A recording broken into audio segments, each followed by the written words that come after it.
നമസ്കാരം എല്ലാ കുട്ടികൾക്കും. ഗിരീഷ് സാറാണ്. സേ പരീക്ഷ വളരെ ഇമ്പോർട്ടൻ്റ് ആയിട്ടുള്ള ന്യൂസുകളാണ് ഓരോ ദിവസം വന്നുകൊണ്ടിരിക്കുന്നത്. ഒരുപാട് കുട്ടികൾക്ക് കൺഫ്യൂഷൻ. അന്നേരം നിങ്ങൾ ആദ്യം തന്നെ ഒരു കാര്യം പറഞ്ഞോട്ടെ, നമ്മുടെ പല കുട്ടികളും രക്ഷാർത്ഥം ചോദിക്കുന്ന സാറേ ഓൺലൈൻ ബാച്ചസ് ഇനിയും തുടങ്ങുമോ? ഇനി 5 മാസമുണ്ട്.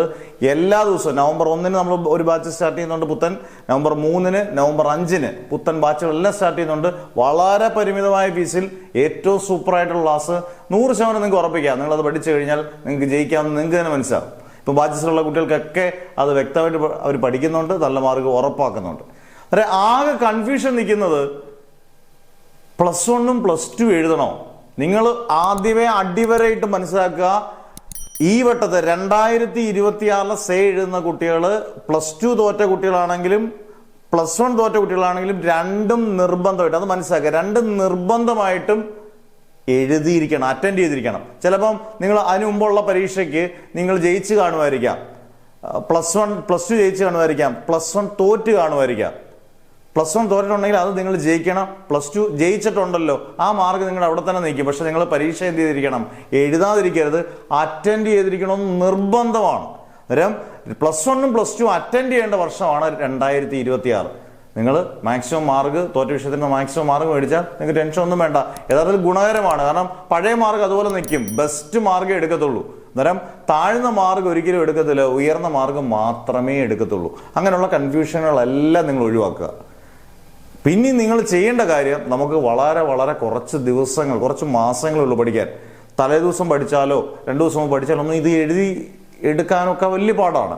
2026 കഴിഞ്ഞാൽ 26 മുതൽ സിലബസിൽ ഭയങ്കരമായ മാറ്റങ്ങൾ വരാൻ പോവാണ്. അന്നേരം പുത്തൻ സിലബസ് അനുസരിച്ച് നമുക്ക് പരീക്ഷ എഴുതാൻ പറ്റത്തില്ല. 26 സേ എക്സാമിന് ഈ സിലബസ് തന്നെ ആയിരിക്കും ഫോളോ ചെയ്യുന്നത്. അതുകൊണ്ട് പാറ്റേണിലൊക്കെ ചെറിയ വ്യത്യാസമുള്ളൂ, അതൊക്കെ നമ്മുടെ ക്ലാസ്സിൽ കൃത്യമായിട്ട് പറഞ്ഞു പോകും.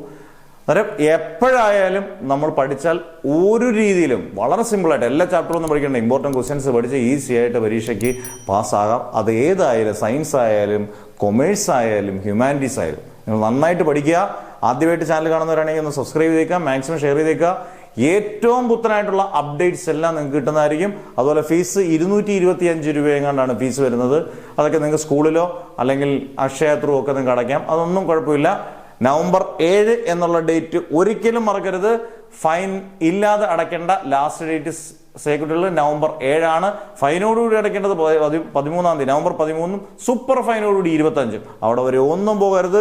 ഈ ഡേറ്റ് നിങ്ങൾ മാർക്ക് ചെയ്തേക്കുക. നവംബർ 7 മുന്നേ അടയ്ക്കുക. നവംബർ 7 അടയ്ക്കണ്ടേ, നവംബർ 7 മുൻപേ തന്നെ നിങ്ങൾ ഫീസ് അടയ്ക്കുക.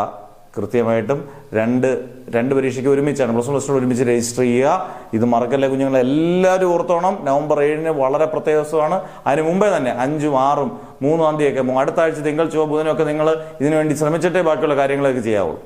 അന്നേരം എല്ലാം അടയ്ക്കുക, എന്നാലേ നമുക്ക് എക്സാം എഴുതാൻ പറ്റത്തുള്ളൂ. രജിസ്റ്റർ ചെയ്തില്ലെങ്കിൽ എക്സാം എഴുതാൻ പറ്റത്തില്ല. ഇതെല്ലാം ഓർമ്മയിലിരിക്കട്ടെ. നല്ല മാർക്ക് കിട്ടട്ടെ. എല്ലാ കുഞ്ഞുങ്ങളും, കേരളത്തിലെ എല്ലാ കുഞ്ഞുങ്ങളും ജയിക്കട്ടെ എന്ന് പ്രാർത്ഥിച്ചുകൊണ്ട് മാഷ് നിർത്തുന്നു. ഓൺലൈൻ ബാച്ചസിൽ ചേരേണ്ടവർക്ക് എത്രയും പെട്ടെന്ന് ചേരുക. ഓരോ ദിവസവും നമുക്ക് വളരെ ഇമ്പോർട്ടൻ്റ് ആണ്.